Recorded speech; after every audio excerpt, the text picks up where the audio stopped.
I just picture some guy with an email, an unread email, where he's like, "I should have checked that Keegan Bradley email," of him Exactly. being like, "Oh, you got to get these green speeds up."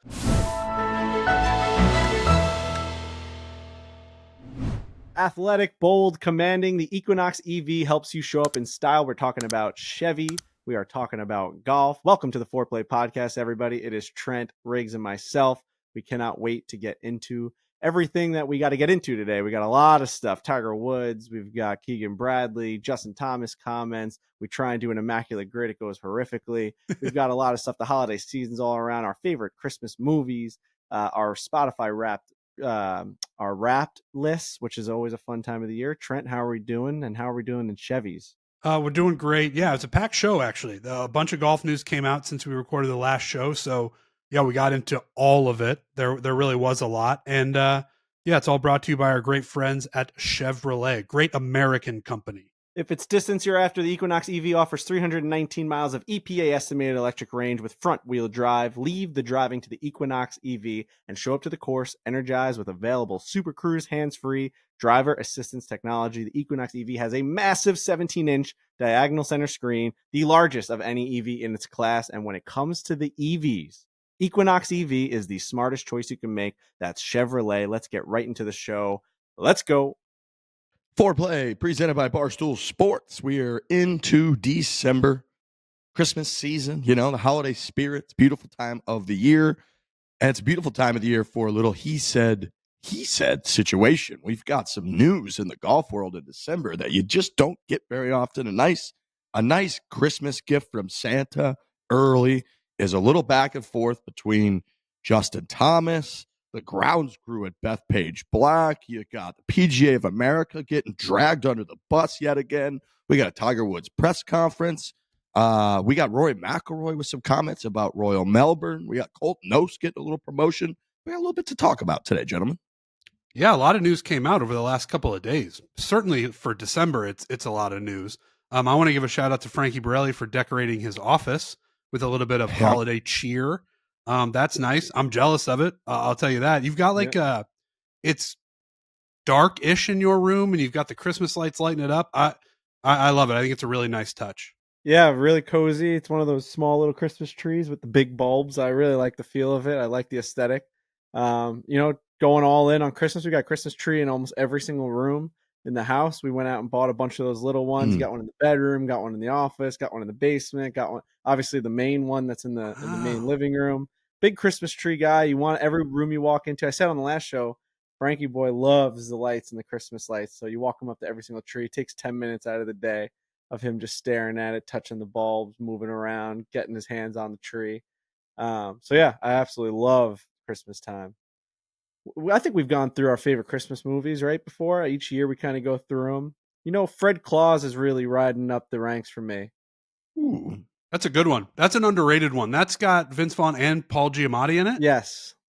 Anything with Paul Giamatti, I mean, we talked about the holdovers on the last episode. Anything with Giamatti in it, I'm in on. But Fred Claus is sneaky a really good Christmas movie.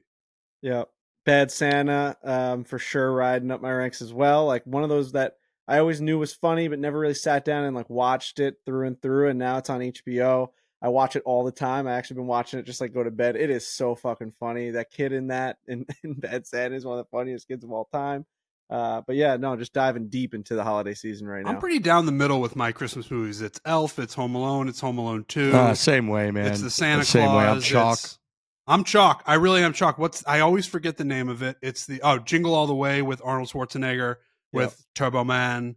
I really am down the middle, except that Holdovers has sort of cracked that rotation. But you really, whatever your list is, just enjoy it because it's a great time. Yeah, it is a beautiful time of the year. Well done, Frankie. Well done. That does look cozy, just kind of warms me up a little bit. I failed to get my Christmas tree up. I said I was going to do it yesterday, and I just haven't gotten it up yet. So that's on my radar this evening. I was maybe going to crack a beverage and just get that Christmas tree fired up. I got so many ornaments. My mom, for all 38 now years of my life, has stuffed our stockings with ornaments that are in line with what we like. I have Darth Vader. I've got Mario Lemieux. I've got there was whatever the what's the damn company that does the The that Hess does trucks? is it might be? Is it? Uh, Well, I'll the get to Hess go look at truck's them, but back and it's Hot better Wheels? than ever. I do have some Hot Wheels ones because I was a huge Hot Wheels guy. I love my favorite animal is a penguin, so I had a bunch of penguins too. I've Wow. got like there's a couple really cool ornaments I got of penguins ice skating, playing like hockey against each other. So I have point being, I would get 2 or 3 ornaments every year in my stocking, and my mom would always tell us growing up. Obviously, we would go put them on the tree that Christmas morning, and then she would always tell us growing up, someday you're going to have your own Christmas tree, Sam, and when you have your own Christmas tree, you're going to be able to put all these ornaments on your own Christmas tree. And I remember by the time I got to like 11 or 12 years old, all of us in the family had so many of our own ornaments. I was like, Mom, you're crazy. What are we going to do with all these ornaments? We had to be selective of what goes on the tree or what doesn't. Now I got my own Christmas tree. I'm an adult, so I've got all these ornaments I get to put on my own Christmas tree. So I got to do that. One of You're my ready. favorite things to do now, and I've been doing it for the last couple of years, I'd say the last 4 years since we've had the house, is everywhere we travel, especially when I go with Hannah somewhere, we get an ornament. So my tree is filled with just memories of places that I've been. So I mean, it's crazy how many we've accumulated at this point. I'll even get some when I'm on the trips with you guys. I'll go in if we're in an airport that I've never been to, a city that I've never been to, I'll grab one. I've got like an Ole Miss one, and it reminds me, went to that Ole Miss game, saw Jackson Dart, saw Lane Kiffin. There's just an Ole Miss That's a great call, ball man. on my tree. There's Memphis, because Hannah and I went and we stopped in this little shop next to one of the Memphis barbecue places that we went to, and we got a little guitar that says Memphis, Tennessee on it. We've got Nashville. We've got, I mean, it's Colorado. It's awesome. It really is a lot of fun. I've got a Masters one up there that I bought this year when we went to the Masters. It's an amazing little Masters ball, and then there's the little gnome. I got the gnome caddy from Augusta National, so it's really fun. It's like I stare at it, and like Hannah will put some up, I'll put some up, so I didn't see where she put it, and you find some, you're like, oh my god, remember when we went there? I'm telling you, that is such a hack on memories, is ornaments. I got to do something with my ornaments. Right now, my Christmas tree looks like one that you would see in an airport. You would just walk by it and be like, oh, that's a nice looking tree. But the ornaments mean nothing. They're just bulbs, and they're green and they're red and they're gold and they're blue. But there's no meaning behind them. They're sterile. So I really like the idea of travel ornaments. I might steal that from you. It's an excellent call. This is my newest ornament. Is from my 5-year-old niece, Mary Kate. She made this. Oh, that's really cute. Beautiful. Well done. That is really well damn done. Good job. She might have had 5 some years help old, with you this said? because this is 5 years old. Look at this thing. Pretty impressive. She gave this to me. She said, Uncle Sam, I want you to have a Christmas ornament. I made this for you. I said, amazing. So that's going up on the tree. All right. Nick Taylor video is out. So reminder, we kind of talked about it. We hyped it up. Watching that man just hit little baby cuts all around that TPC Pro Tour difficult golf course was insanely impressive. So make sure you go check that out. Okay. Let's get into it. We're going to begin with Justin Thomas. So JT, who's recovering from back surgery, we kind of talked about that on the last show. He was on the No Laying Up podcast. When you're sitting around injured, you've got, I imagine podcasting is one of the things that would probably help you get through for an hour or two. So he's on there, chit-chatting about a bunch of different stuff. They, of course, covered the Ryder Cup. And JT, who's always quite talkative, which we love, and I'll preface all of this by saying that we want our athletes and our stars to be open and candid. I think podcasting has been monumental for allowing that to occur much more often than it did before. We talk on this show a lot. Like, we turn down interviews if someone can only do 15 minutes usually, because it's like, no. In order to have a real meaningful kind of conversation, it needs to be at least 30 minutes. We try to get at least an hour, and we talk a lot about how the first 15 or 20 minutes even are usually kind of just bullshit. It's like usual canned answers. By the time you get 30, 40 minutes in, you start really running through all the canned answers, and you get really candid stuff from people. So love when folks go on podcasts and are willing to just kind of talk, give their feelings, thoughts, whatever it might be about the golf world or the world in general. So JT's on with the No Laying Up guys, talk about the Ryder Cup. He's kind of come out, and I've sent the clips to Ryan Richardson, so he's going to be able to play a few things of JT's kind of response to it. He posted something on Instagram, but his original comments were quite inflammatory, where he said, I don't know why they, being the Greens at Bethpage, weren't at all what Keegan had asked for. He had been pretty clear of asking for a certain speed and wanting it fast enough. I watched them argue with us that they were 13s on the stimp meter. Guys, we play golf every week. Look on TV at how many guys are leaving putts short. Nobody's getting them to the hole. You can't have a putt roll 3-4 feet past the hole at all. These greens are slow. Speed them up. He goes, it was just bizarre because that's not something you would expect at a home Ryder Cup. A fun advantage you generally have as a home Ryder Cup team is being able to do that a little bit. And it was just so frustrating that we were being fought with and argued with on the speed of the greens that we had asked for. So that was bizarre. These comments, of course, they got people going. Folks are sort of the way that you read that, see that clip, whatever it might be, it's hard not to think that he's talking about the grounds crew. And in the world of golf, there's like, you don't ever want to be labeled a cheater, and you don't ever want to be anti like caddy, and you don't ever want to be anti grounds crew. There's like certain things in this game that you can't be against. I think with JT clarifying stuff, which we'll get to, I don't think he in any way meant that as like anti grounds crew, but impossible not to read those quotes and not have them come off like he's talking about the grounds crew, the folks in charge of the speed of the greens, the head superintendent, the superintendents involved overall aren't the ones that he's talking about there when you see those quotes. That's how it originally comes off. And I almost don't know how you could think when you see those quotes for the first time that he wasn't talking about anybody else. That's just how it has to come off to me when you read those quotes.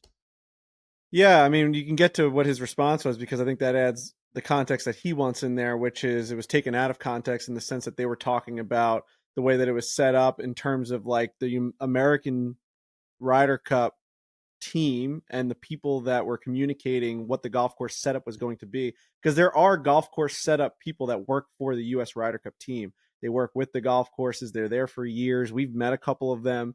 They come in and they kind of take over. Same thing with majors. They'll come in for the U.S. Open. They'll work at Shinnecock coming up, and they'll work with the grounds crew of Shinnecock to make sure. And we've had these guys on the show before that we've talked with the USGA, golf course setup guys and the Ryder Cup guys as well. So obviously that's who he is talking about when you hear it in the context of the conversation. But yeah, when it's clipped out and it's just captioned and you have no other context, obviously, yeah, like you're saying, everyone's going to say, well, holy shit, I mean, you guys just lost.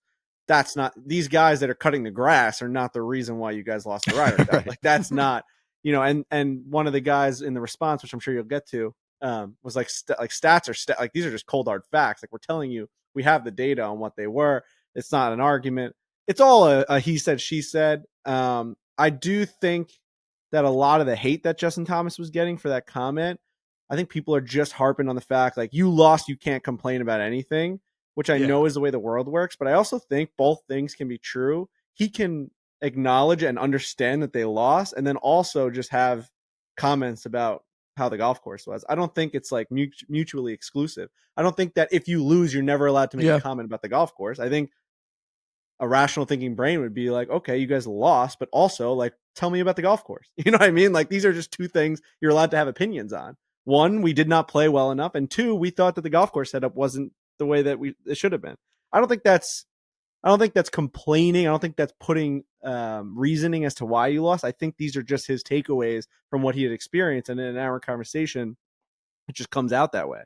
Yeah. There was no way these comments weren't going to come off as sour grapes. I think JT knows that. Like, I think when he's saying it, he's probably like, oh yeah, we lost. So people are going to, feel some type of way about it. But also, if you look at the coverage after the Ryder Cup, a lot of the coverage was like the setup of the golf course was not in the favor of the United States team. So, on this very podcast, we were talking about that. We're like, the setup was strange. Like, I'm not sure why they did this. I'm not sure why they did X, Y, Z.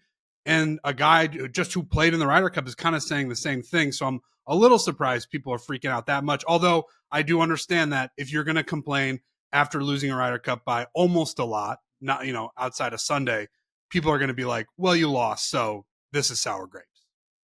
Yeah, I'll read the quotes from the Bethpage, the turf crew staffer. But first, I think Frankie's right to give the full context of what JT has said overall. Ryan Richardson, you play the clip from Colt from Justin Thomas, who was on SiriusXM.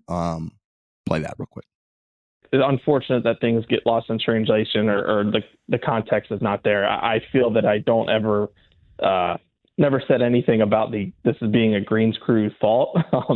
This is all obviously to my knowledge. The captain doesn't have communication with, say, the superintendent or the greens crew. Obviously he knows them, but it's not like Keegan is not going to the superintendent of Bethpage asking what he has done, because I would assume for, certain reasons that could probably get out of hand a little bit. And, the PGA of America is still setting up the golf course and doing things.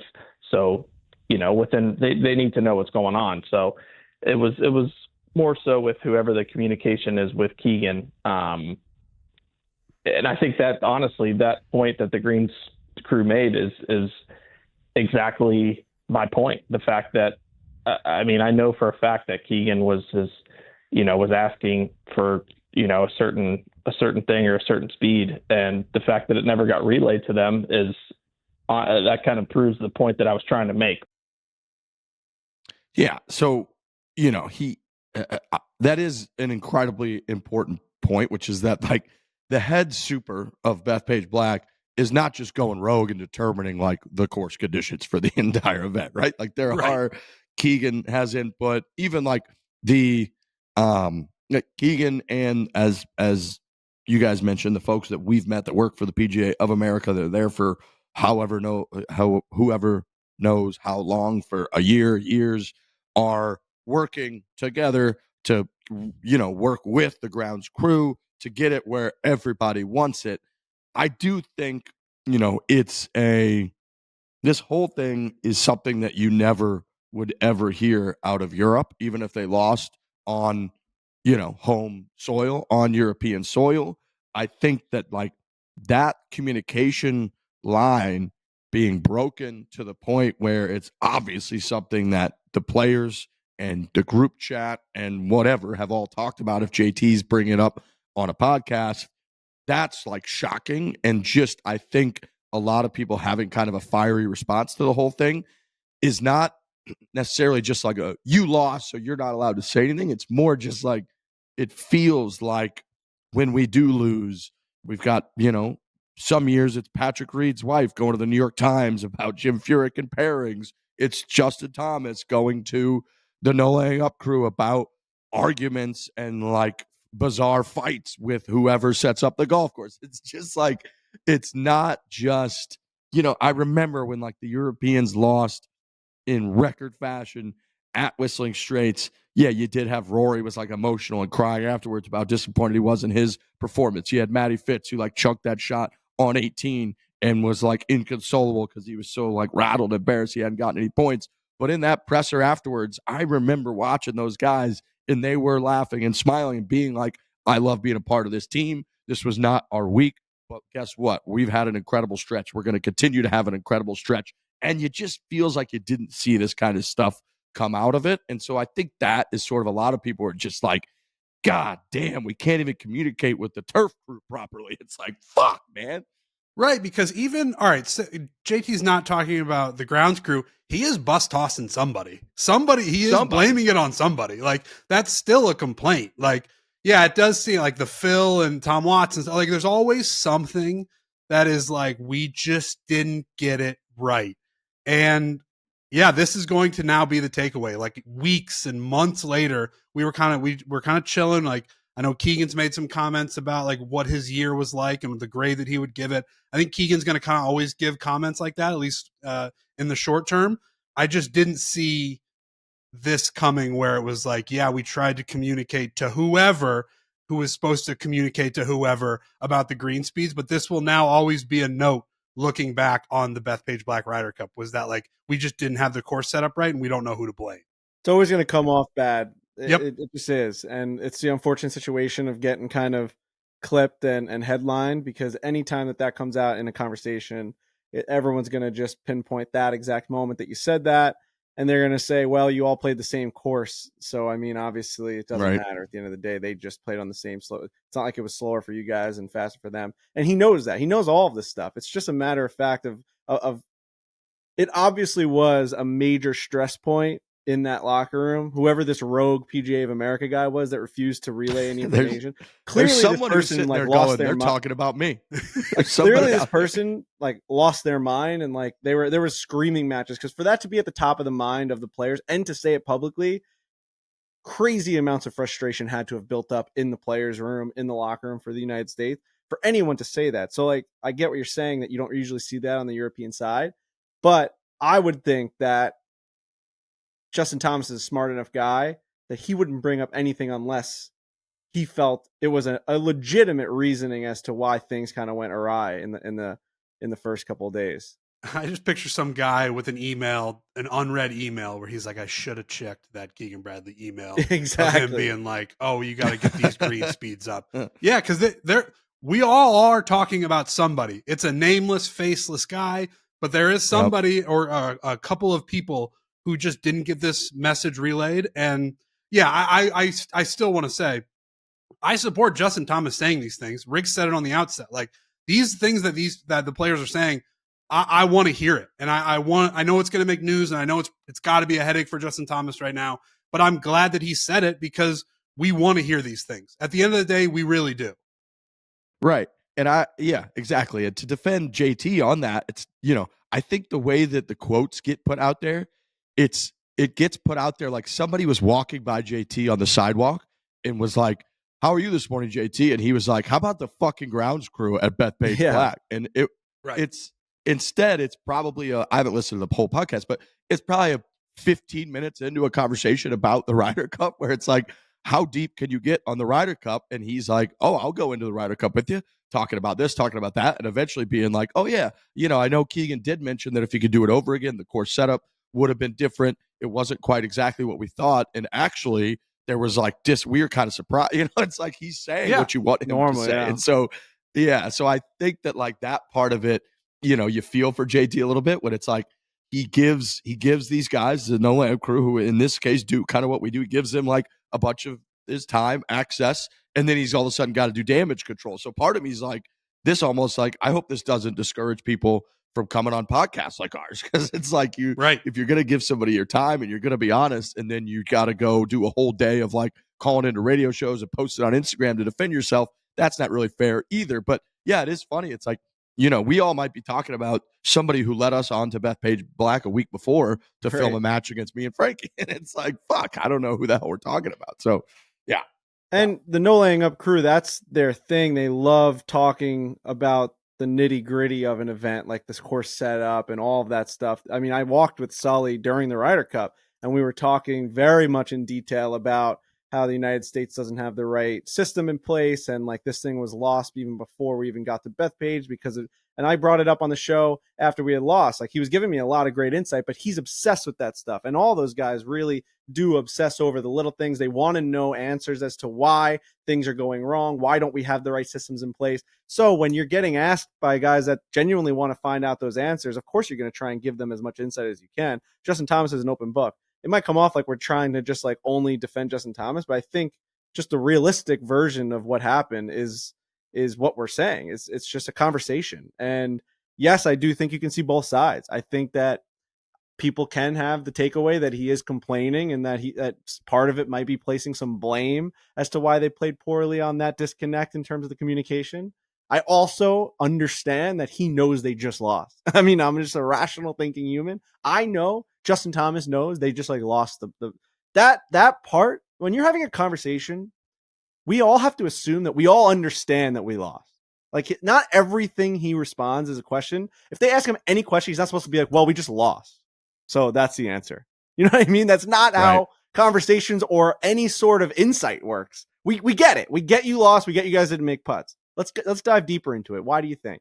Right. You're one of the best players in the world. Why are you guys not making putts? Oh, well, now that I think about it, this may have been one of the reasonings. This may have led to this, or I don't know. Like, that's just conversation, man. Yeah. And if you say you read the quote, that takes out tone, that takes out his posture. Like, you can really get into like, if you just read something, you then put your own feelings on what is being said. And that gets like, and then it just spirals, and then that's kind of how everything is now with in the digital age, where it's just, everything just sort of gets ripped and taken, and then it's like, oh, he was actually meant it this way, and he was saying it this way. It's just a conversation. I totally look agree what happened with with you. Paige and Mo. It's like anything for Yeah. 1 second. You see 1 second. It's like that's who that person is now. Ridiculous. That's stupid. Right. Yeah, that's always the dumbest thing where Yeah. you're like, well, that person is this now. And it's like, well, that's the dumbest way to think about everything ever. Yeah. Gotcha culture, as Rico Bosco says. Gotcha. Yeah.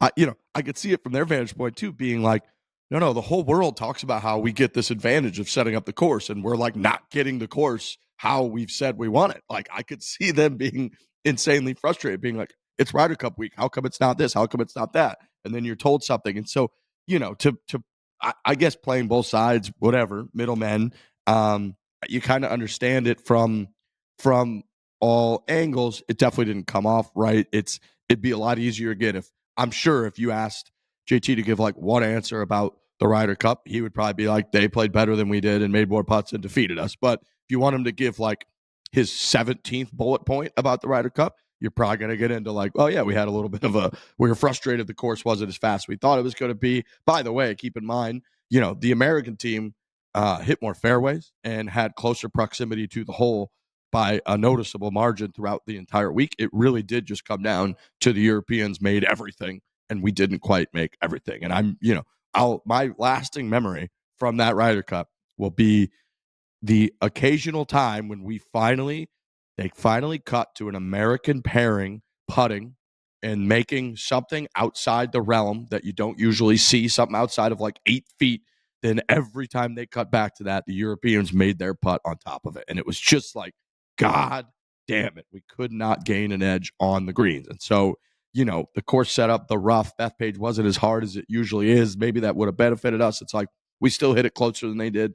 They just made more putts. Maybe if the greens were a little bit faster, I don't know if that would have made a huge difference or not. But they did just beat us. JT knows that. And I will read, just for those who didn't, the response was, incredibly pointed. It said, a Bethpage Turf staffer. This was from Top 100 Rick, who got this exclusive, by the way. Well done by Top 100 Rick. They can argue with numbers all they want, but these are concrete, collected numbers that cannot be argued with. Data is data, not an opinion. Player perception is an opinion. Point number 2. There was zero. This is like Michael Scott. There was zero conversation between captains and the grounds crew during tournament week, and that is at fault of Keegan. We would have welcomed him with open arms any day or time. We were there 24/7 and only spoke with him directly once. Once was in all caps. Weeks before the event. If there was a problem, it should have come from him in practice rounds. And then he put that they failed to play when they would have realized they didn't like the speed. Point number 3, they still lost and they still can't accept it. 2 months later and the excuses keep rolling. This is where he gets pretty subjective, this guy. The grounds crew wanted to win more than any player on that American team. Quite frankly, it meant more to Bethpage staff and the state of New York than anyone else. Learn to practice and compete as a team, or JT will continue to scrap together excuses in 2026. So again, this was a pretty damn just teeing off pretty on him. aggressive. Listen, man, he got riled up there at the end. He felt the momentum. Bullet point 1 and 2, he's kind of keeping it down the middle, and then 3, he was like, you know what? I got something I want to say, and I want to say that this meant more to the grounds crew than it did Team USA. And yeah, he just kept going and he kept firing. I really got a kick out of it. I mean, there are parts of it that are absurd, but the whole thing is pretty nuts. And we know grounds crews guys so well. I mean, we did behind the greens for awesome. years.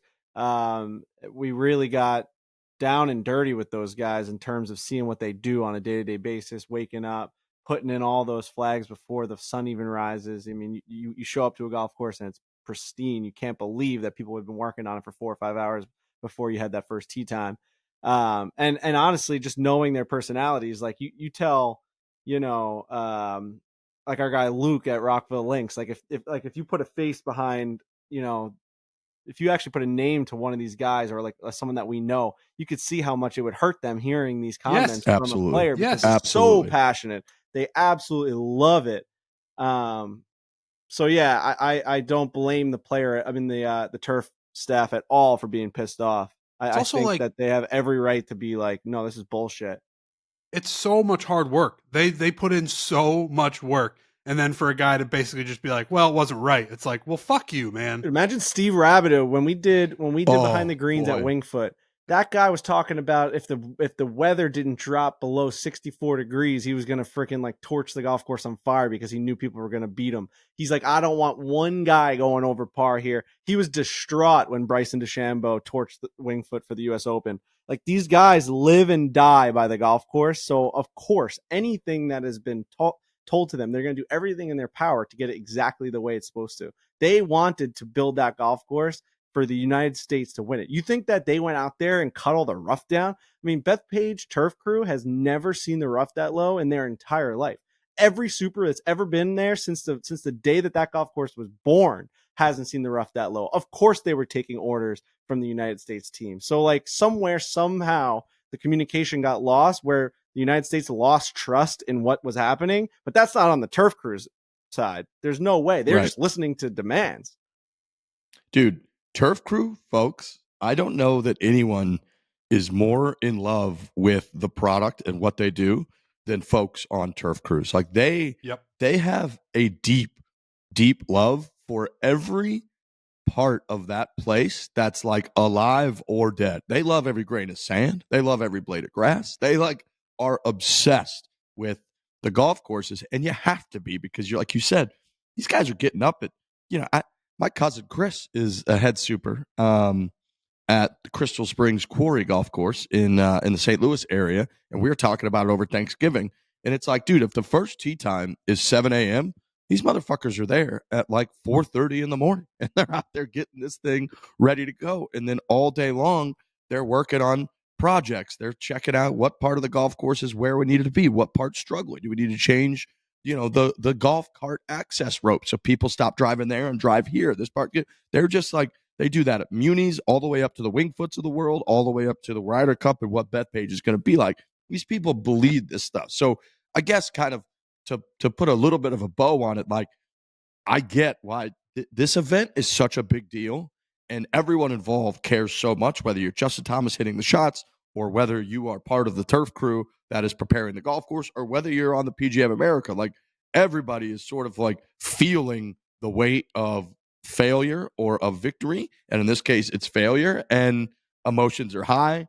Like, people, this man or woman took this incredibly personally when JT said that, and got, again, the deeper we got into the bullet points, he got a little more opinionated. Like, I'm going to let you know what I fucking think here, which I respect. But yeah, this is what happens when you lose, which is kind of, none of this would be brought up if you just win the damn thing, is really what it comes to. By the way, speaking of superintendents, something that always that I always think about, that I feel like the general public doesn't know, is that, especially in the Northeast, these superintendents have a pretty damn good job. They get paid pretty well.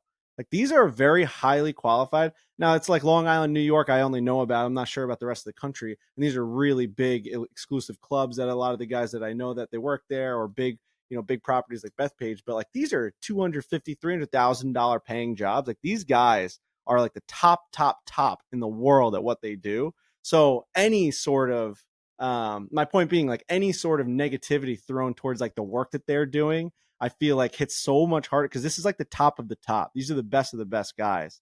So anything disparaging their name or their work, I think just hits so much harder. Like, these are massive jobs in the game of golf. They're the highest sought out ones. So it's just a shame that any sort of negative comments are being made towards them, because I'm just glad that it all kind of got squashed. JT came out, clarified it. That guy got his shots off.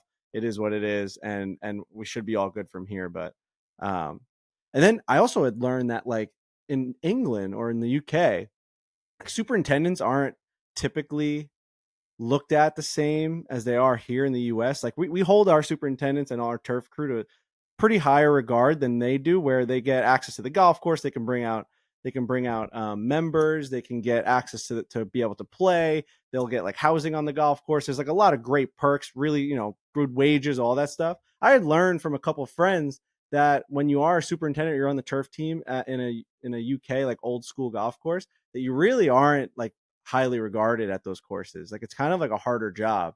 It's more like head down, kind of stay out of the way. I'm not sure if that's the case at every single place, but I had heard treat them like they're just the help. Like, what do you mean here? No, it's just like not really as much. Like, you don't get as much like access. The people that have helped us our whole entire careers basically doing foreplay has all been super guys. They all get access to bringing out whoever the hell they want. It's their golf course, essentially. All the memberships, whatever you guys want to do, as long as you keep this place at tip-top shape, you can run wild with this place. Get your dogs around all over the place. I just heard that things are a little bit tighter over in the UK. If you're a UK super and you want to come on, we'll use a voice modulator. We won't show your face. That's where voice your concerns. What's going on? How do I look this up? I want to hear the difference. Does the UK hate superintendent? Yes. Make that the title of the episode. I can only picture the UK does not hate superintendent. Yeah, I wouldn't think. Who was the one? Police force. I'm on the wrong superintendent. God damn it. Who was the one super from? He's a wild looking dude from one of the Open Championships. I want to say it was the one that Colin won. I can't. But he's got like a rock star look. That guy seems like he's being treated pretty well. I will never ever think of his name, unfortunately. Which might hold on, I can find that was Royal Birkdale. Was it Sean McLean, head superintendent, course manager at Royal Birkdale? Chevy. He's been in the role since 2000. Guy's got long hair. He's kind of like it's flowing in the wind. I know who you're talking about. I know. I'm just never going to be able to think of it, unfortunately. Which might be part of the problem with these UK supers. We know who Steve Rabbit is. We don't know who this guy is. Brush him off. They just. That's interesting. I wonder if that's true. I'm just reporting what I had heard. I don't know if these are Frankie facts before fiction. So I'd love to hear from someone. And I'm sure it's different everywhere. I'm sure there's people that are treated like pieces of shit in America that are superintendents that work at the nickel and dime everything they do and they can't get anything done. But yeah, I do think that those programs are great. I mean, I know that I'm pretty close to it with all these guys. I'm buddies with a lot of them, so they always say like these programs, these turf programs are great to go into, and they don't get as much people in these programs as they should. It's a good job, man. It's a great job. If you pursue it, you're outside, you're healthy, you're working around grass, you're working with your hands, and also you're on the team. You're on like a really cool team, and it's paying, man. Yes. Golf's new rock star isn't a player; he's a greenskeeper, and he's as wild as his iconic golf course. Look at this fucking guy, man. This guy's awesome. Maybe he's getting treated so well that he's just lost it a little bit. Look at him. What's his name and which golf course is it? They don't list his name. Paul, you know what I mean? Paul Larson, Royal St. George. Yeah. Look at him. Royal St. George. Yeah, I mean he's styling and profiling, man. Look at this guy. He's got a great gig. Good find, Ryan. That's an excellent find. Maybe we'll get headlines like JT did. Barstool Sports says greenskeepers are treated like trash in United Kingdom. Some people still know how business is. Oh, that's good. Good stuff. Bottom line, we're on every side, which I'm fine with. Me too. I love being on every side. That's called understanding how the human brain works.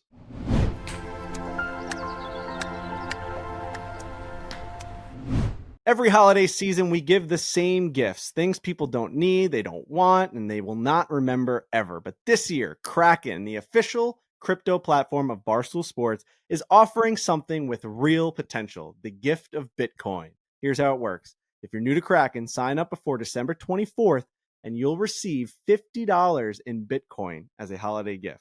All you have to do is sign up before December 24th. You're going to get $50 in Bitcoin. And if you're already a Kraken user, you'll get $125 Bitcoin gift card to give to someone who hasn't joined yet. It's simple. Get Bitcoin, give Bitcoin, and give a gift that might mean something more. So all you got to do is go to kraken.com/gift of Bitcoin and start gifting with intention. So really listen to what I'm saying. All you got to do is go there. And if you're already a user, getting a $125 Bitcoin gift card to gift to someone. It's a free gift. Come on. What are we talking about here? Make sure you go on there. That's kraken.com/gift of Bitcoin. Disclaimer, this is not investment advice. Crypto trading involves risk of loss and is offered to U.S. customers, excluding New York and Maine, through Payward Interactive. Incorporated terms apply. Rocket Money, Trent. This is one of our favorite applications on our phone. It helps us have a clear view of our financials, everything that's going in, everything that's going out. When we have recurring bills, when we have recurring paychecks coming in, all of this stuff is outlined very easily on Rocket Money. And with holiday gift giving, it can always spiral out of control, especially at this time of year. It's hard to know how much is too much, and it's easy to forget someone on your list. So Rocket Money will help you set limits and track every single purchase so no one gets left out of your budget. Rocket Money is a personal finance app that helps find and cancel your unwanted subscriptions, monitors your spending, and helps lower your bills so you can grow your savings. Their dashboard lays out your total financial picture, including bill due dates and pay dates, and in a way that's easy to digest. You can even automatically create custom budgets based on your past spending. Rocket Money has saved users over $2.5 billion, including $880 million in canceled subscriptions alone. Their 10 million members save up to $740 a year just being on Rocket Money, and when they use the app's premium feature. Cancel your unwanted subscriptions and reach for your financial goals faster with Rocket Money. Go to rocketmoney.com/4. That's F-O-R-E. That's rocketmoney.com/4. rocketmoney.com/4.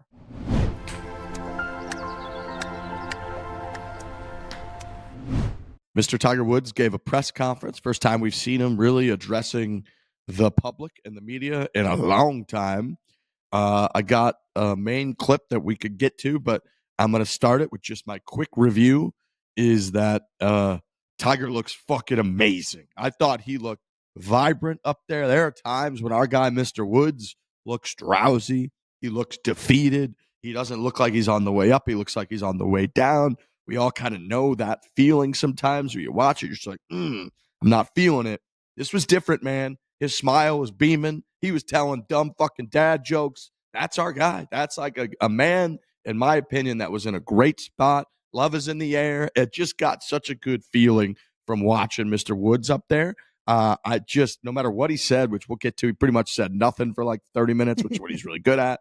But that part doesn't even matter. I just thought the color of his shirt, of his skin, of his complexion, of his smile, of his vibrant nature was fucking A+, I thought. Well, I mean, we got a sneak peek of this last week. We lurked and watched him eat breakfast in a room. We were just in the room. He was also in the room. So we knew. And he looked great, man. He seemed in good spirits, which is always what you want. He did say nothing for a good amount of time, for a long amount of time. But yeah, he seemed good. When he's making jokes, that's when you know you've got the good version of Tiger Woods out there. Just shipping and putting. I just got cleared to ship and putt. Ryan Richard, you play this incredibly hilarious answer from Tiger Woods. This was just, got a real good chuckle out of me. Here we go. Fucking incredible. Look at this guy. Happy early birthday, by the way. There's been a lot of speculation about what you may do next year. What are your thoughts on possibly playing the PGA Tour Champions? Yeah, I'm probably going to play 25 events on both tours. And Dude. I think that should cover most of the year, right? Right. No. I'm just looking forward back to let me get back to playing again. Hell yeah. I just want to let me do that, and then I'll kind of figure out what the schedule is going to be. I'm a ways away from that part of it, and that type of decision, that type of commitment level. Unfortunately, I've been through this rehab process before, as just step by step, and then once I get a feel for practicing, exploding, playing, the recovery process, then I can assess where I'm going to play and how much I will play.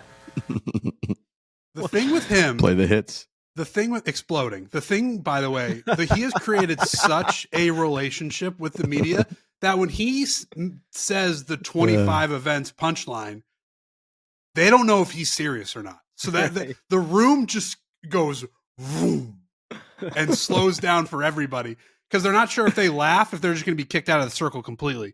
But he is telling a joke there. Because he said in the past, I mean, it was just a couple years ago where he said sincerely, I'm going to play an event a month. I'm going to play.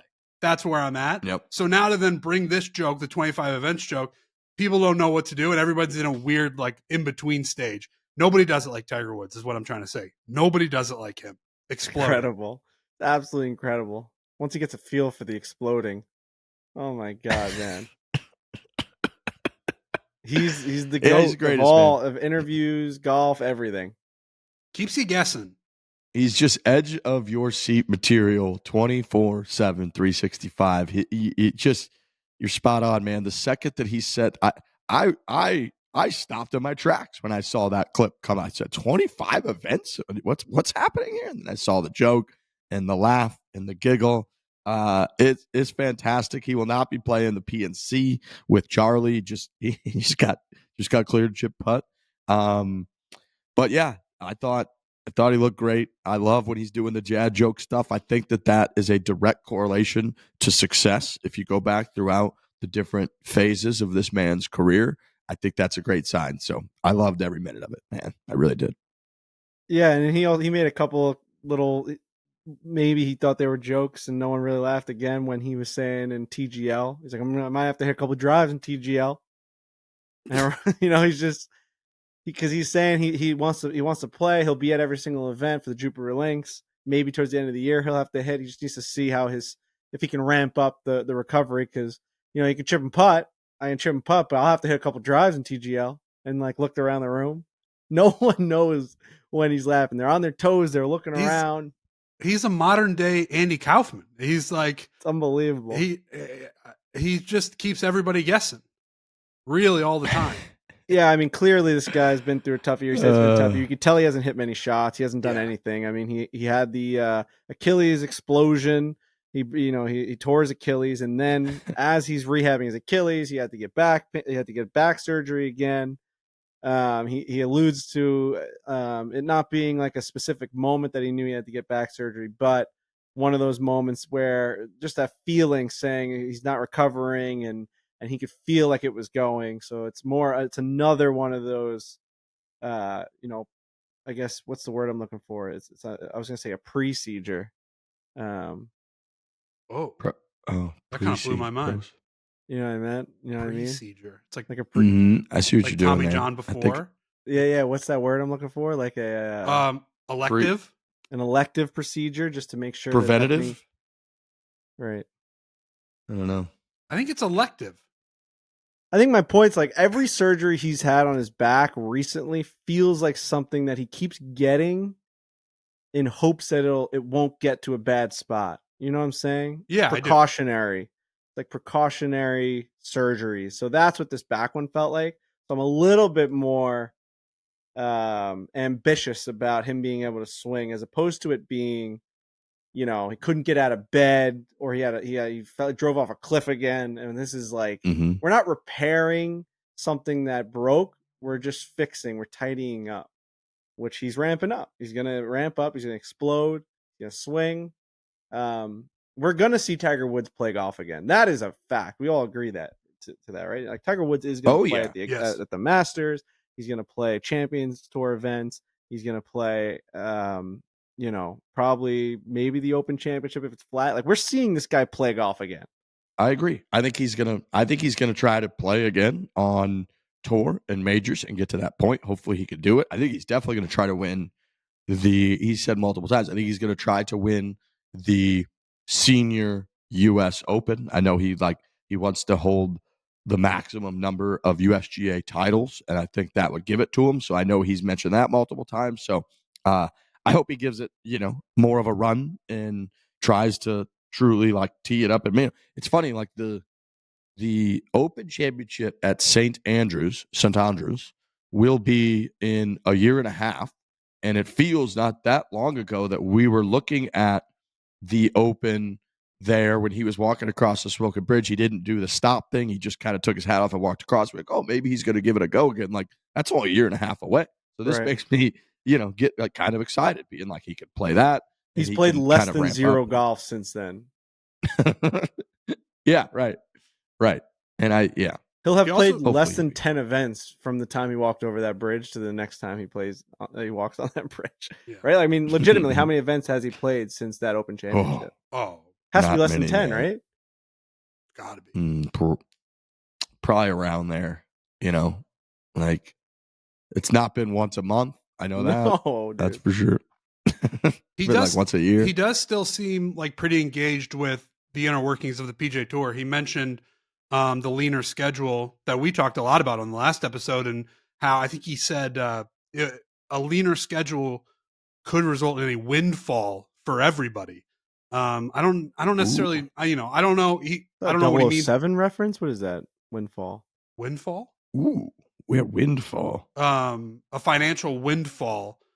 So he's clearly in communication with Roll-App on like what the future could look like on the PGA Tour. And it seems like Roll-App has Tiger on his side in terms of maybe slicing off a couple of these events. So yeah, he alluded to, I mean, he obviously knows what some of the backlash will be in terms of cutting down the fields, making sure that, or cutting down the amount of events, which then creates a tour that makes it harder for more pros to keep their tour card. It's going to be a tighter tour. It's going to be more of a star-studded tour if they go this route. He says there's so much that has to go into it in terms of sponsors, in terms of everything. They have to get answers from every CEO. Every person that's associated with the PGA Tour, including the players, all have to agree to this. So they're far away from getting to an agreement in terms of this shakeup. But then he did say, because you could tell in the back of his mind, he knows that the backlash will be that those guys will end up, there's a lot of guys that will not benefit from this. They'll actually get their cards lost, and then they're not going to be able to be on the PGA Tour anymore. And he was saying, like, it's not as scary as people think. There's other tours out there for you to keep your status around the world. And that is pretty scary, though. Like, you know, telling someone that has made their career being a top 65 player, you know, that's just what the PGA Tour has always been. You've had that chance to be a breakout star every week. You tee it up. It doesn't mean that you're like set into being 77th in the world. Any moment you can be a Ben Griffin and just come out of nowhere and win and then find yourself on a Ryder Cup team. That's what the Ryder Cup. Shout out to Ben Griffin. He was one of 4 nominees for Player of the Year. I saw out of nowhere, dude. Unreal. You had this guy on the show a couple times. You're like, oh, Ben Griffin's coming on the show. Now he's a freaking household name. Playing in the Ryder Cup, looks like me, but he's like way leaner and more fit, and just like everything about him is way better. I'm just the worst version of him. I'm like if he just never played golf and then he worked at a pizzeria and then did like podcasting, and that's the version of Ben Griffin I am. But you know, I think people are afraid that you're going to lose that spirit of what the PGA Tour is, and him saying it's not as scary. You can keep doing that. There's other places for you to do that. Is like it's like, dude, I'm going to play on the DP World Tour. I'm going to go play on the Asia Tour. Like that's, yeah, it sucks. Right. Like that's not kind of what was promised when we signed up for this thing. So it's a lot of dancing around. And I think at the end of the day, just the big dogs are going to win, which is unfortunately the way the world works. It's like capitalism of golf, right? It's just like these guys are just better. They're going to make us more money, and they're going to be the ones that's just like the way it works. Somebody's like, dude, AI is going to take your job. They're like, no, it's cool. You can go work at a factory in China. It's like, right. It's just they got stuff other places. You'll be all right. Unless Mondami takes over the PGA Tour, then they're all gonna. That's a joke. And I'm sure. Hey. And I'm sure if like there's a part of Tiger where he's just like play better golf. You know, there's probably a part of his brain where he's just like, if you play better, you'll be involved in this financial windfall. And it is at the end of the day, it's like if you're a huge star and you're driving revenue and you're playing well, those are the guys who are going to be able to make the decisions. And look how much richer they are getting. Look at how rich Scotty Scheffler has gotten in the last 3 years. Made like $100 million. It's always, you know, at least for the last 30 to 40 years, it's always been pretty lucrative if you're really, really good at the game of golf at the professional level. He picked the perfect time to be really, really good at the game of golf. The purses exploded, and he was like, oh, I'm just going to win all those. And then he did. And he made a Scotty Scheffler's career earnings are over $143 million, with over $77 million from official PGA Tour payouts and $95 million from bonuses. He's done that in like 3 years. Right. Yeah, he didn't win until the 2022 WM Phoenix Open was his first ever victory. That's fucking disgusting. That was not that long ago. It's only 2025. So he's made 140, you said? $143 million. What kind of mental math are you doing over there? Just saying, it's like it's signing a 3-year, $8 million deal or something crazy and more. He's like Juan Soto. It's but yeah, it's crazy. Right. 3-year deal though. Usually you got to lock up like long-term deals like that to get that kind of money. This guy's getting NBA max deals for 3 years. Playing golf. Never thought I'd see the day. Pretty big time, man. But speaking of player of the year, we had the 4 nominees are Mr. Scotty Scheffler, who won 6 of 20 starts this year, including the PGA and the Open. He's going to win, but you got to look at Rory's year was phenomenal. He won the Masters. He won the Players. He won at Pebble Beach. He won the Irish Open. He won a bunch of shit. He won an away Ryder Cup. Tommy Fleetwood and Ben Griffin are also nominated. So those were the 4 nominees for Player of the Year. Ben Griffin, a couple wins this year. Ben Griffin, yeah. What a year, man. 3-time winner. Look at that. That's fucking awesome. Look at Ben Griffin. Rory McIlroy. So Rory's playing Royal Melbourne. I believe it's for the first time ever. He has won the Australian Open before. I think he was late in the year 2013. He beat Adam Scott. I was looking at a couple clips. He was talking about kind of how much that meant. Adam Scott had won the Masters that year. Adam Scott was number 1 in the world that year when Rory beat him, I think, in a playoff at the Australian Open, but it was not at Royal Melbourne. But this clip made me laugh. You know, Royal Melbourne is, if you are a course architecture, you know, if you're living in that world, if you're part of the fried egg community, Royal Melbourne is Alistair McKenzie golf course. It is in the sand belt of Australia. It is, you know, like they hold it to the highest pedestal. When Rory was asked where he places Royal Melbourne, this was his answer. I don't want the membership to take this about. It's probably not the best course in Melbourne, I think. That's my opinion. But it's certainly in the top 10 in the world. So it's like, there's so much great golf in this country, and especially in this area. From Adam's question, what is the best golf course in Melbourne? Kingston Heath. So, I mean, neither of those are PJ Frisco, if you ask me. The crazy part about that is the Kingston Heath was the first golf course we played in Australia. We played Kingston Heath. I feel like we got robbed because it was straight off of 24 straight hours of traveling. Everybody was loopy. We were hot. Remember, there was like no wind. There were bugs. We were just like, this is barely remember impossible. I don't have it's good. People are gonna be mad at this. I don't have a single memory from that golf course. I know. Literally got on a plane in New York City, flew to LA, got off the plane in LA, walked right on to the flight from LA to Melbourne. Barely made it. I can't sleep on planes. I'm flying. I'm over the ocean for what must have been 100 days. Get off the plane, get our clubs, and I don't remember anything after that. And apparently I played, in terms of Rory McIlroy, the greatest golf course in Melbourne. It's just like, bro, that's as tired as I've ever been in my life. And it was hot, and there was sand, and I was just like, holy shit, man. We truly were out of it. Like, our brains weren't working. I wasn't processing any of it, so I don't have any memory of it. Like, in the moment, it was just survive. We were so tired. 24 hours of travel, straight from the airport. Didn't even check into the hotel. Straight from the airport, changed in the parking lot, and you're on a tee box in Australia. You're like, what is happening? I remember talking to an Australian. We had a meet up at upside down. We had a meet up at a bar during that trip. And a bunch of Australians showed up, which was so cool. They were huge Cleveland Cavaliers fans. Yeah, and I remember telling one of the Australian guys, like, yeah, we landed, we played Kingston Heath, and like, yeah, we're just really tired. And he looked at me and he goes, I'll never, ever step foot on that golf course. I'm not allowed to go anywhere near that golf course. And I felt like an asshole, and I feel like an asshole right now again. But it's true. Dude, we landed and went to Augusta. Like that, we went to the greatest golf course in that continent. Yep.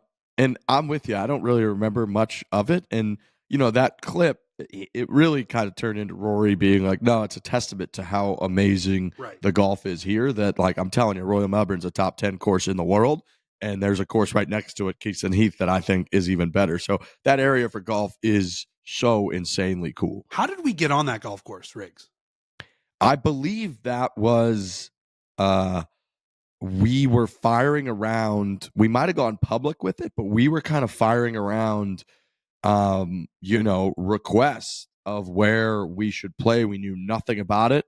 And someone, I believe, at Kingston Heath, whether it was someone in the pro shop, someone in the general manager or someone like that, was a fan and was like, you guys, it's not easy to get you out. I think we had to go out like last off, and it was like only that day. And I remember, what did we have, like push carts or something that we got? Mm-hmm. Yeah. And we went out there and we just kind of, I think they kind of said hi. I bought that bucket hat from the pro shop, I remember, which I still got, was that Kingston Heath one. And then we kind of we didn't really know where we were going. And we just went out and played with there was no caddy. There was nobody really telling us whatever. It was just go kind of, we were like, okay, this is awesome. It's pretty natural, rugged. We're tired. But like, never did it strike me that Rory McIlroy is going to be like, oh yeah, that's like the best golf course on the planet while we were out there. God damn. We're such idiots, man. There's a theory out there that the didn't. world ended in 2020 and we're all in the afterlife. Like, to me, that happened before the purge. You know what I mean? Like that happened before the Great Awakening, because like that's a whole nother lifetime that I can't break through my mental wall and grasp anything from it. Right? Everyone always asks me like, oh, like what's your favorite memory of, or like what do you remember who was in your middle school class? I don't remember. That's on the other side of the wall. Yep. It's just I can't quite reach through and grab anything. Everything's fuzzy. Then there's other people out there like my brother-in-law Nick that'll remember, Half Hollow Hills East basketball team, and they played at the Hofstra Championship against East Meadow, and he remembers the point guard, the name, where he went to college. It's like, what are we talking about? That was in 2010. We went to that game to go watch our friend Sheldon Hadjigal the Magical play for Westbury, play against Tobias Harris when he was playing for Half Hollow Hills West, and he walked out in his Tennessee gear, and everyone went nuts. He had announced that he was going to Tennessee, and he had a guy. See, I do remember a little bit of it. If I could start to get a little, because that was such a moment. I don't know if you guys know Tobias Harris, and he's made the most money of any athlete that's ever come out of Long Island or New York, and he's really not. I don't think he's ever made an All-Star game. I don't think Tobias Harris has ever made an All-Star game. Ryan Richardson, what do you think? I think he made at least one. No shot. No, dude.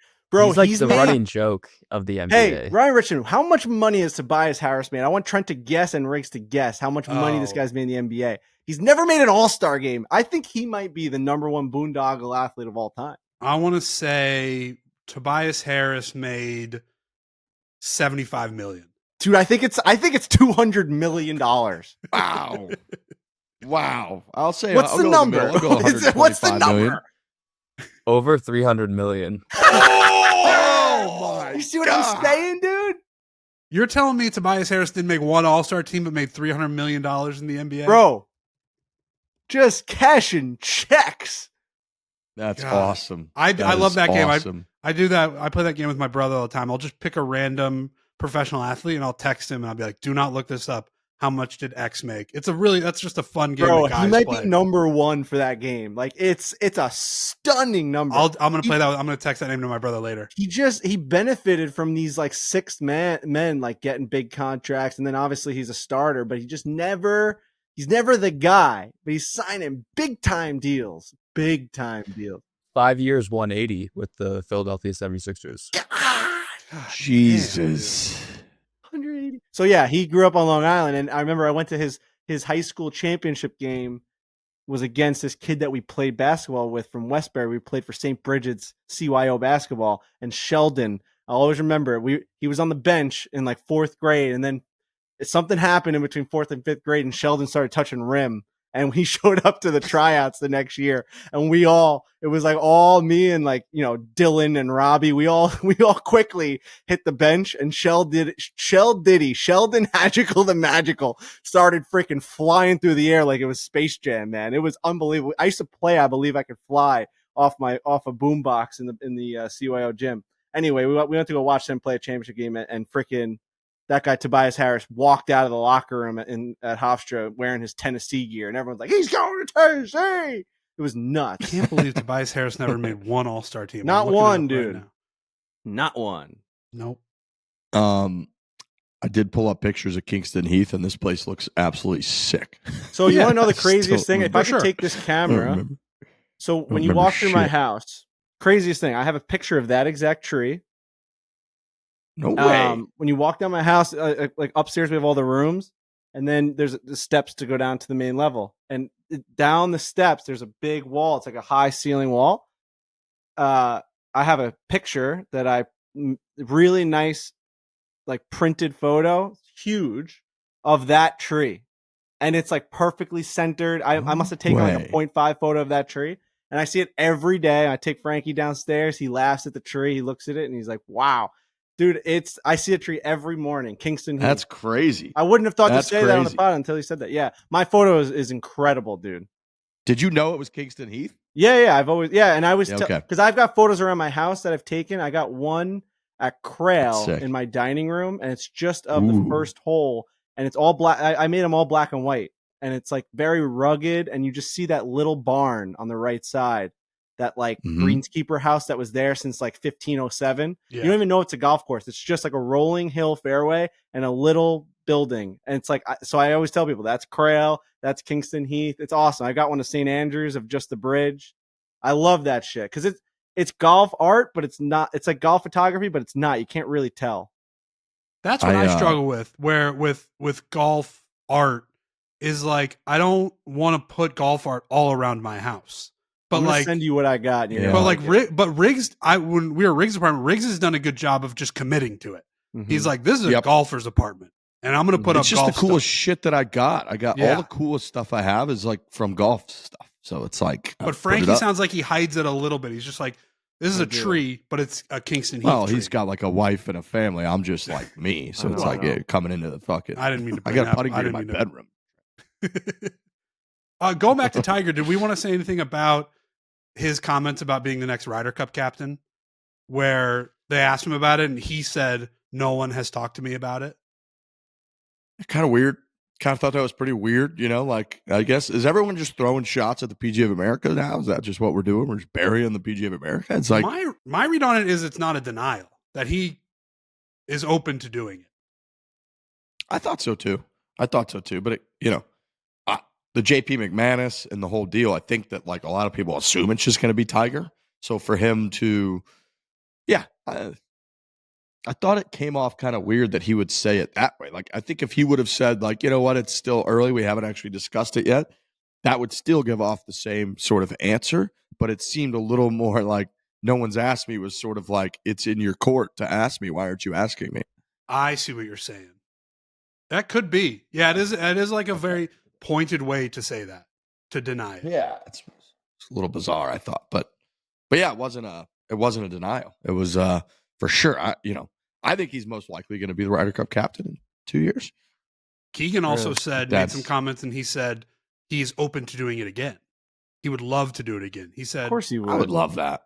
Yeah, and this is a discussion we had right after the Ryder Cup ended, where it was, we're talking about how the Europeans do it. They've got a system. They've got Luke. They've got, you kind of keep the same core going, and it might do the Team USA some good to maybe follow that model. And Keegan didn't go great for the first couple of days, but they showed some life there on Sunday, and it didn't completely close the door on bringing him back. So I think it's between those two. I really do. Imagine you just keep digging Keegan's Ryder Cup hole deeper, where it's just two-time losing Ryder Cup captain. Never, on top of those comments, he also was like, "This was the darkest year of my life, and I give my year an F." Right. And maybe to have a little bit of mercy, maybe you don't have Keegan be the captain again, because I do think if you lose it again, it's like that legacy is no bueno. It makes me sad. I love Keegan. I fucking love Keegan. I love his fire. I love all of it. I wish he had this awesome relationship with the Ryder Cup, but I remember right at the end there, they asked him, like, what's your relationship with this event? And he was like, I got a real weird relationship with this event. Like, I love it so much, but I've had so much heartbreak around it from losing captain, not being picked when I, felt like I could have been picked. Like, all of it. It's just like, fuck me, man. It like makes my heart break for Keegan, because that guy wears his heart in his sleeve. I love that guy.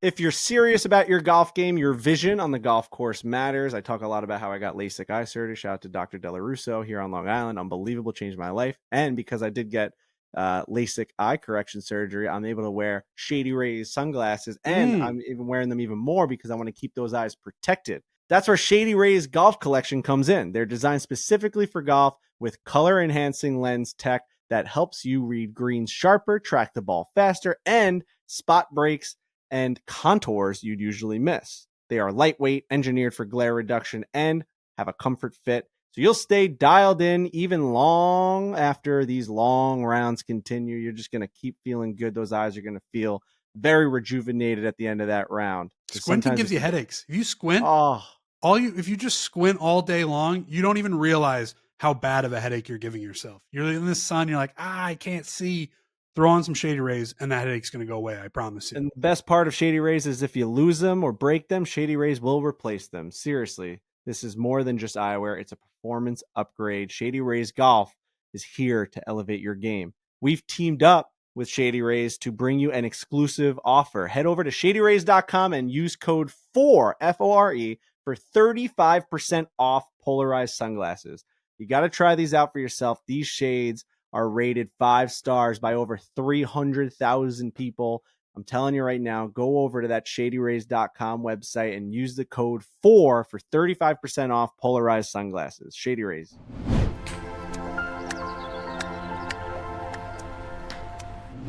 Colt Knost, shout out to Colt Knost. I kind of mentioned it off the top, but Colt Knost got a nice promotion. Ian Baker Finch, kind of called it quits. He had a nice retirement in August, I believe that was, from CBS.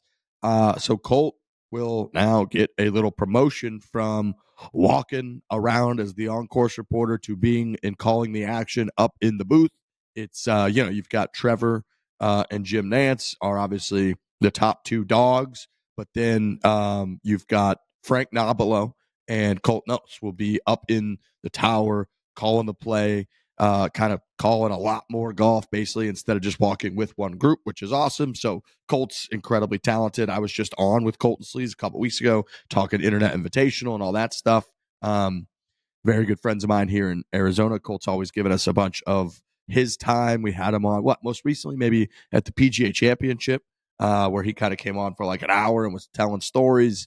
He won the U.S. Amateur at Olympic Club, so he was all over that coverage of that event this year when the U.S. Amateur returned to the Olympic Club in San Francisco. He got all kinds of people going in the last month or so, and he said that he's been working on retaining his amateur status because Colt played pro for a while. And he said he's mostly doing it now just to troll the people that think that he's like cheating everyone out of trying to win amateur events. So he's done a great job getting into media, working with CBS, and now he's got a great promotion, well-deserved. He's very, very good at what he does, I think. Yeah, it's good to see talented, funny people be rewarded. And that's what this is. He's, obviously we're pretty close with him and he is a great guy, but like when you do watch the broadcast, he adds a lot to it. He adds some levity, but he also knows what he's talking about. So the more guys like that you can have on a golf broadcast, the better. So the fact that CBS recognizes that and is promoting a guy like him, that is good news. I still haven't gotten to the point where I've gotten used to hearing his voice, like on the Masters, on some of those Masters broadcasts, or just Colt Knost talking at Augusta National. To me, just because we are buddies with them and we've had drinks with them and done long nights with them and done golf trips with them, it's just funny to hear a guy with a familiar voice to me speaking in certain settings that are like, not reserved for those moments. It's funny, but no one deserves it more. I mean, the guy's been grinding. He does all those group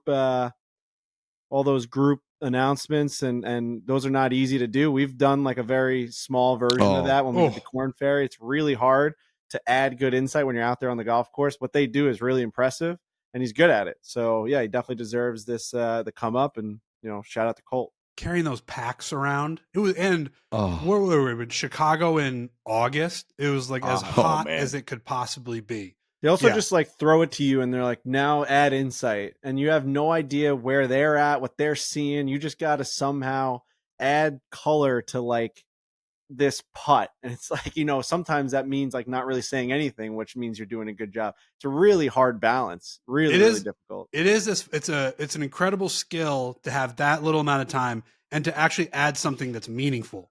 And I don't know if we necessarily have that skill. Colt really has that skill, but it's not everybody has it. When I think of the Corn Ferry Tour event, I always think of like when somebody was like long right, short-sided on 18, and they threw it to you guys. Like, Frankie, tell us about the shot. Frankie just goes, this is a really fucking hard shot. Yeah, it's just impossible. Right. Really the best thing I added to that broadcast is when I was Kirk's like, all right, we'll go to the next. He's like, all right, we'll go to the next. I was running down the fairway and my heart rate was at like 191 and they were tracking it on my Whoop. Outside of that, I would just ask like, hey, what do you think? And I'd just be like, I don't know. This stuff is hot out here. Really hot. Yeah, it is hard. And Colt is really good at it. I hate giving him credit, but you are right. Like it's funny to see, one of our buddies, golf trip guy. I always think like one of my images I always think of when somebody asks me or mentions Colt Knost is him sitting on that little bench next to the first tee at Pebble Beach with a transfusion with one of his legs crossed over like his knee. And I was on the tee and he's just sipping his transfusion and just goes, well, this should be interesting. This is what he said. And that's like our buddy who's also just moving up in the golf commentary world. So he's a little bit of that Kevin Kisner ilk too, where it's like he's still tight enough with the guys and he's boys with that crew. So he's got this like access. He's able to add all that insight. They like him being out there with him, or now him being like up in the tower, giving the insight because they believe he's got credibility because they know him, they're buddies with him.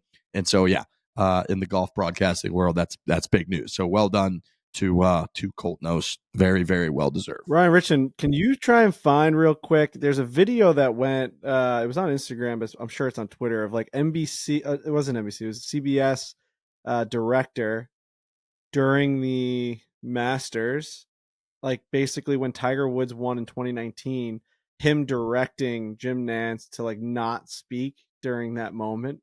Have you guys ever seen this behind the scenes video? No. It's incredible. Yeah. And everyone kind of gives the commentary guys awesome. all the glitz and the glam of owning the moment, not saying anything. A lot of people say it's Jim Nantz's best call of not saying a word during Tiger's walk from the green. Him and Faldo. Yeah. But it's the director saying, do not say a word. It's crazy. Really? Yeah, dude. Yeah, it's awesome. Oh, I've It's never really seen awesome. We are not going to say a word. Don't say anything. He's like, cut. Here's the sun. Oh my God, what a moment. Don't say a word. It's insane. Interesting. You got to find this. awesome. It's got to be somewhere. It's like behind the scenes Tiger 2019 victory, like director. No, some companies still know how to get it done. Good luck, Ryan Richson. I ain't gonna find this shit. That is we're cool. gonna do Nothing so far. That is, because you think, because there are some announcers, it's a skill to say nothing, and I just assumed that they were always just like, I know what I'm doing, bro. so I has spent my last 4 or 5 years always in the back of my mind thinking about that call, because obviously it's one of the greatest calls of our lifetime, Tiger Woods winning the Masters again. But I never saw anyone give those guys the credit.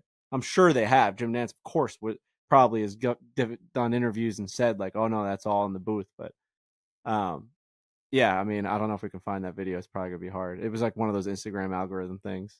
I'm getting fed that and how to play crapsless craps because we played that one time in Vegas, and now all I get is freaking strategies on how to play craps. Now it's outrageous how Instagram works. We won crapsless craps. It was awesome. You know what I've been getting fed since we had a podcast on Tuesday is how the holdovers was shot in a way that makes it feel like it is older. There you go. I'm going to send them to you. They're actually pretty interesting. Awesome. Was it on film? I'm sure it was on film. Yeah, and they were basically just like, it's Andrew Payne, I believe is the director's name. And they basically were just like, we are going to act like he said sometimes when people do period pieces, they like really throw in your face, like this is a period piece. He wanted it to really feel like, because the movie's set in 1970. This stuff's really interesting. I'll send it to you. It's just real warm, and the lighting, even the audio, they like did it in a way where it sounds muddy and crackly. It's going to be porn for you. What was your Spotify age? What was your music age this year? 71. Spotify Wrapped. 71 years old. 71 years old. So that means you listen to a lot of guys from the 70s, because mine was 69 years old. That's nice. Dinner for two, baby. I listened to a lot of 70s Grateful Dead. I think that's what put me at Grateful 70. Dead. Yeah, dude, I had the most outrageous Spotify Wrapped this year. Like, you couldn't even make it up. It was the Beatles, then it was Noah Kahan. Beatles has been number one for me for like 3 years. They've overthrown Foo Fighters. All these documentaries that get me going, like, you know, now the anthology's out, the Beatles anthology, unbelievable on Disney Plus. I gotta watch that. Oh my god, remastered, beginning to end story of the Beatles, unbelievable. Yeah.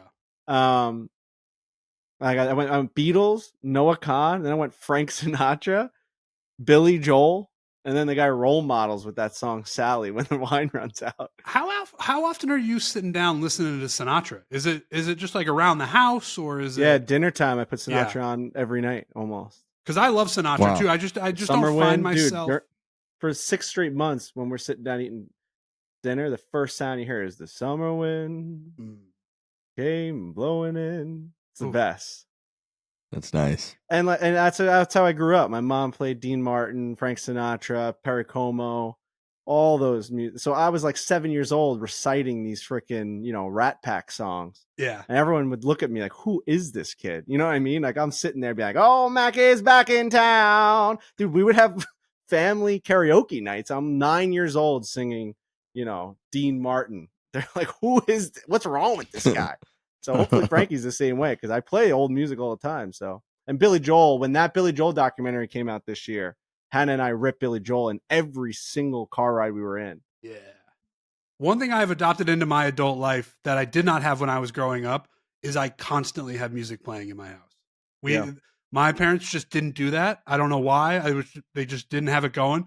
But now, anytime I'm just hanging around, like as soon as we're done doing the show here, I'll be doing stuff around the house and I'll just put music on. And you start to notice it when you go to someone's house when they don't have music on because you're like, there's a lot of dead air in here. There's too much dead air in here. So I got obsessed with it being, so I just didn't want to do like the construction and have someone come in and like cut holes in the ceiling because you can get those Bose sound systems or whatever brand you want to use. Yeah. And put them in the ceiling. Right. Right. So I want to do that where and then it's just super easy to connect. I end up going like probably the cheaper route and I got a bunch of Amazon Echoes and I put one in each room. So I've got 6 of them. I got one in the garage when I'm in the garage cutting up cardboard every single day. I'm cutting up cardboard. I have that. And all I got to do is you basically make a group and you just on Spotify, you hit like everywhere and it plays. And then you can change like when you walk in the dining room, it's that level. When you walk in the living room, it's that level. So it plays no matter where you're at. You put it at a level 30 and it's all just one nice, smooth, round sound. It's a ball. It's a red ball of sound, if I could visualize it. And I really like that. The only thing, and if you're going to DIY it like I did, is like every day when you start your day, one of them is like not connected and you got to go into the Alexa app and like just hit like restart device and then you'll get it going. But like for Hannah to do it or something, it's just like a little bit of a headache. Like if she doesn't know how I do it, you know what I mean? So she like can't get it going. And sometimes you raise one, it raises them all. So it's like, let me get my hands on the sticks. And then like, so it's a lot. So she can't really play the music she wants to because I'm the one that's hit and play. I'm just fully picturing that discussion between the two exactly. of you. Just like, just let me do it. Let me get my hands on the sticks real quick. So, my latest is I can't, for whatever reason, I got the new phone and my new phone just like connected to the CarPlay in my car. And then now it just won't connect for whatever reason, like 2 days later.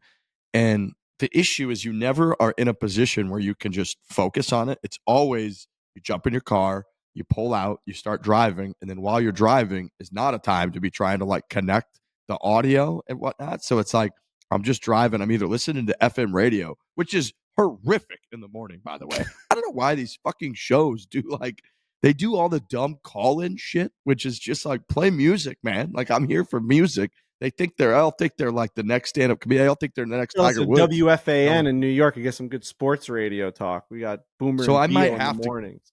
I might have to get that going because I can't get my fucking phone going. So I'm listening to the radio and then you're like trying to connect or I'm listening to shit. Dude, I'm turning the volume up on my phone and just like listening to my phone in my lap in my car. It's a fucking nightmare. I don't know what to do.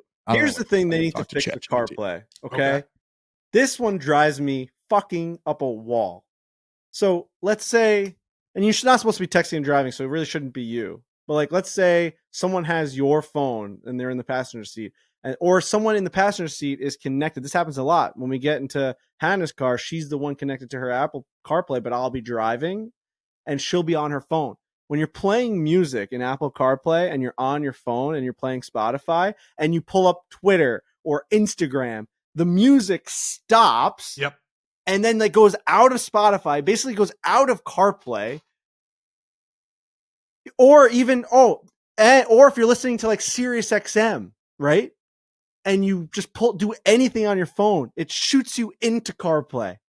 So that's the one that drives me insane. We're listening to 70s on 7. We're cruising down Main Street. And all of a sudden she wants to pull up Twitter or anything, right? Instagram, just to see. She wants to look up the restaurant we're going to. We're listening to a great song. All of a sudden it comes to a screeching halt because the phone can't conceptualize why you wouldn't want to hear that noise come through the screen. You know what I mean? Like there's got to be a way that like, it could separate it. There's some apps that haven't figured out, but it's not CarPlay. It's not those. I have one app where I listen to live music on it, and I can stream it to my speaker, and it acts like that's in its own entity. Because then when I'm on my phone, I can watch like TikToks or I can do whatever. It's possible. They just gotta. That's implement amazing. CarPlay doesn't have that technology. No, CarPlay shoots you down. It's like, all right, we were listening to Sirius XM. Someone just pulled up their phone. We're going right back to just an empty screen on your dashboard. I hate it. Yep. It's really frustrating. It happens a lot, like long road trips. Like Hannah, if she's doing the CarPlay, she can't be on her phone for 3-4 hours. If we're going up to Boston, she cannot be on her phone because it just ruins the whole day. That sucks. We got to rip a immaculate grid here because I've been getting Ryan Richardson sent in our group chat that he wanted to hit us with an immaculate grid. And I didn't even know they had immaculate grids for golf. I do immaculate grid all the time for hockey and baseball. It's so freaking hard. Yeah, I mean, but apparently they have them for golf, which doesn't make any sense because you can't have a team. But I guess it's these are all categories like statistics.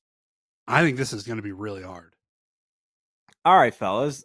So I think with immaculate grid, I know a lot of people like to get cute with it. I think for our very first one, we just try and go as chalk as we possibly can and try and go 9 for 9. Okay. Right? Like born outside of the United States and qualified for basically the playoffs, the BMW Championship in 2023. What United States golfer qualified for the 2023 BMW Championship? That could be anybody. Born outside the United States, right? Outside the United States. Okay, born outside the United States. Okay, so that's John Rahm. Yeah. Was he qualified for the 2023? I mean, don't type it in just yet, but yeah, to me, that's like John Rahm. That's Rory, right? That's Rory McIlroy. Rory's a great one. That one's right down the middle. If you're saying we don't want to go crazy, because I know the immaculate grid thing is like guess what other people aren't guessing, but I think Rory's right down the middle. Well, you also. Well, yeah, and you also want, all right, because you got to look with the immaculate grid. You got to see what else you got up here, and you have played in the last President's Cup or Ryder Cup, so that also is John Rahm or Rory McIlroy. So we're in a good spot right now. Okay, put Rory in there, Ryan Richardson. Rory McIlroy? Dude, you really could have gotten crazy. This one's an easy one to go, just like anyone top 30 that's just not. Rory McIlroy not coming up. This thing is glitching. Damn, man, we can't do the immaculate grid. Maybe it can't work. What do you mean? Of course it's Rory McIlroy. No, I know. I'm saying like maybe the website is just like broken. Well, yeah, we're watching him type it in. It's not working. What are you fucking kidding me right now? It only gives you a couple of people? I don't know. Camilo Villegas. What? The launch of our immaculate grid series is not going Refresh this bitch. You can't even type in John Rahm? Is there like a specific... Nah, man. Well, nah, man. All right. We tried. We'll try next time. Wow. Well, I mean, we could do our own. You would just... Well, I guess you want to know if you're right. I mean, It's definitely Rory McIlroy. It's definitely John Rahm who played in the last Ryder Cup. It's top 50 in strokes gained approach. The century participant. Why is that like... Is that like I don't know. I don't think they're there yet with the golf immaculate grid. I don't think they. Yeah. What a joke! I feel like they're behind. On the golf one. The golf immaculate grid. It seems to be an afterthought in the immaculate grid community. Yeah, it does, and that's a shame. We'll cut this. What a joke!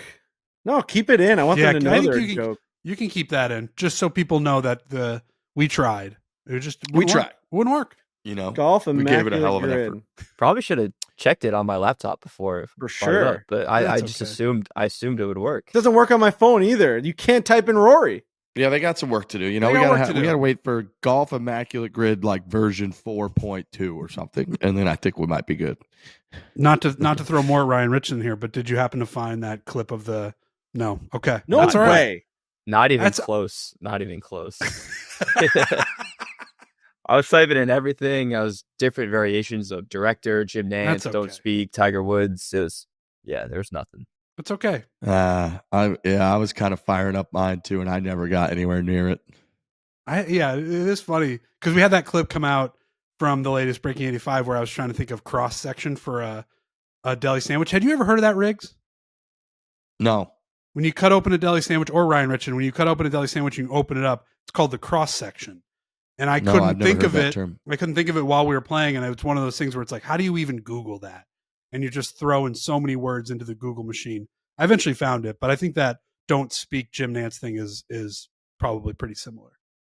Frankie's over there grinding. I can't find it. That's a tease. It's a cliffhanger for the next show. Somebody sent it to us. Somebody sent it to us. Now he's put the mic down. That's how invested he is in trying. Somebody's got to send it to us. He needs both hands. Here's the thing too: is that I actually saw that Meta, or I think it might be Instagram, is adding a feature where there's going to be a tab that shows you every video that you had seen or scrolled by. So in chronological order. Interesting. Like there's so many times where your algorithm shoots you out a video and you're like, what was that? Like what? And you type it in like this, like 2019. Like you can go to a tab and it'll go by date and time. And it'll be like, you scrolled by this one at one point. So like, it'll always just stay there. I thought that was a really smart feature. That's a good feature. That's a great. Yeah, I like that. I like that a lot.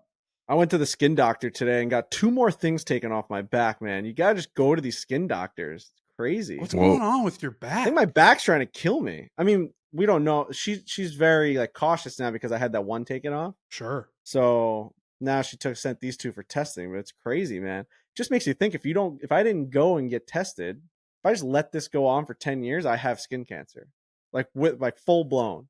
Yeah, I mean, you're scaring me. After you did it, I went and got checked, and I was totally fine, which I was obviously grateful for. But yeah, it's like definitely go get checked. Get your yearly checkup for everything. If we're putting, especially us two, we're outside the sun every day. Time. Although my back doesn't really see the sun, which is bizarre. Yeah, that's true. You and I had a very intimate moment at the Dad Bod Classic where you had just gotten the procedure done.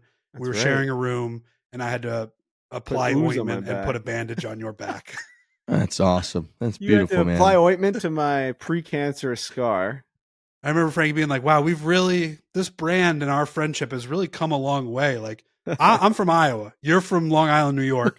Chances were we were never going to meet each other. Yeah. But by happenstance and by the job that we got and just everything broke a certain way where we eventually shared a room at Pebble Beach and I applied ointment and put a bandage on your back. It's crazy how the world works when you think about it. Oh my God, dude. It's crazy. Absolutely insane.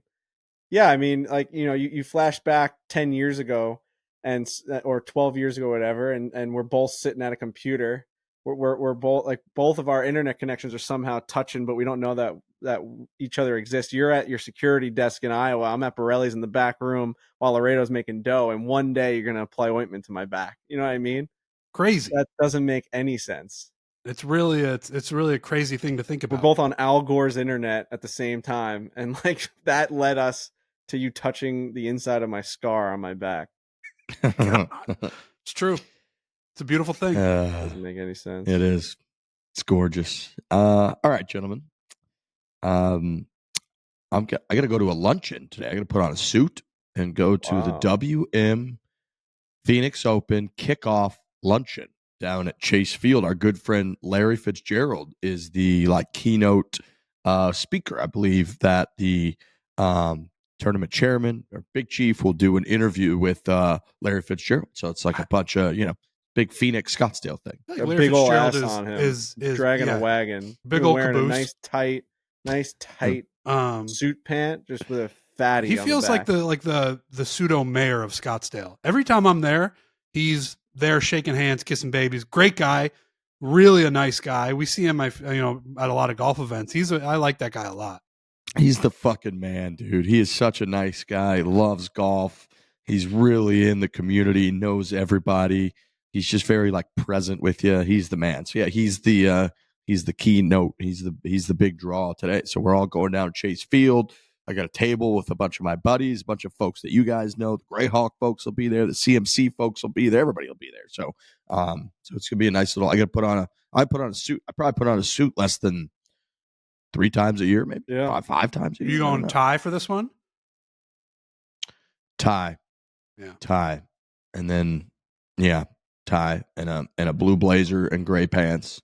It's to be a nice fit. I think I'm gonna look pretty good actually. I'm pretty excited about it. That is exciting. Yeah. Mm-hmm. I really like it. But I always, dude, like I used to have to I went to public high school for couple of years, and then prep school for like couple of years, and in prep school we had to wear a tie every day. So I used to be able to tie a tie like you wouldn't believe. And then when you dress like podcasters and YouTubers for fucking 10 years straight, sometimes I stand over and I go, I got nothing. I don't even know where to fucking start. Sometimes I got to Google it or YouTube it. And then you're trying to do it in reverse. It's kind of a nightmare. So it's the John Cooper days. We beat his ass last night. Came over to Long Island, got his ass beat. Flew all the way to Long Island to get his ass beat. It's nice to always get one on Tampa Bay Lightning. My dad and I were walking out of the arena last night, and we're like, it's just good to see these fans holding their head down a little bit, just looking down at the ground, because they've walked out of here with their head held high way too often. And I know it's usually for like Eastern Conference Championship wins. Like, you know what I mean? Like it's way bigger wins, but us just getting a good old fashioned December 2nd victory against the Tampa Bay Lightning felt real nice. Leading up to the Olympics, we're getting Coop on this podcast. He promised it when I played Gaza Ranch with him over the summer. He wants to come on and really chop it up with you over the Islanders Tampa Bay Lightning history over the last 6 or 7 years. That could get ugly. I mean, he just beats my ass every time, but yeah, I finally got one little jab back on. Although we've Islanders have gone to Game 7 against them like every time. It's been great series. They beat us on a freaking one shorthanded goal in Game 7 to go to the Stanley Cup Finals. So, Josh Bailey, it just is what it is, man. All right, everyone, enjoy the weekend. Get that holiday spirit. Keep that cranking. I'm gonna promise to all of you. Listen, I will have my tree set up. By the next time we do this podcast. I'm excited. I got the ornaments. I got the new ornament from MK I got to put up. So enjoy the weekend. Be safe out there. Big thanks to Ryan Richardson on the 1s and 2s. We're going to get the immaculate grid fired up. Yeah, be better with that, Ryan. Like that, you got to get that shit going. It's not you. It's like you're going to get me all jazzed up about the immaculate grid. That shit better be firing, man. Well, I was nervous that if I did it like doesn't let you do it again because like you already. So I didn't want to like guess and then have it be like I couldn't do it. So point. That was my thinking on that. So. I mean, they just need to be better. ImmaculateGrid.com needs to be way better. Yep. Yeah, it is what it is. It is what it is, man. It is what it is, man. All right. Thanks to all of our sponsors. We got Chevy. We love Chevy. Kraken. We love Kraken. Rocket Money. We love Rocket Money. And Shady Rays. We love Shady Rays. So big thanks to everybody. Thanks for listening. Enjoy the weekend. We'll see you next Tuesday. Hit it hard. Hit it hard. Hit it hard.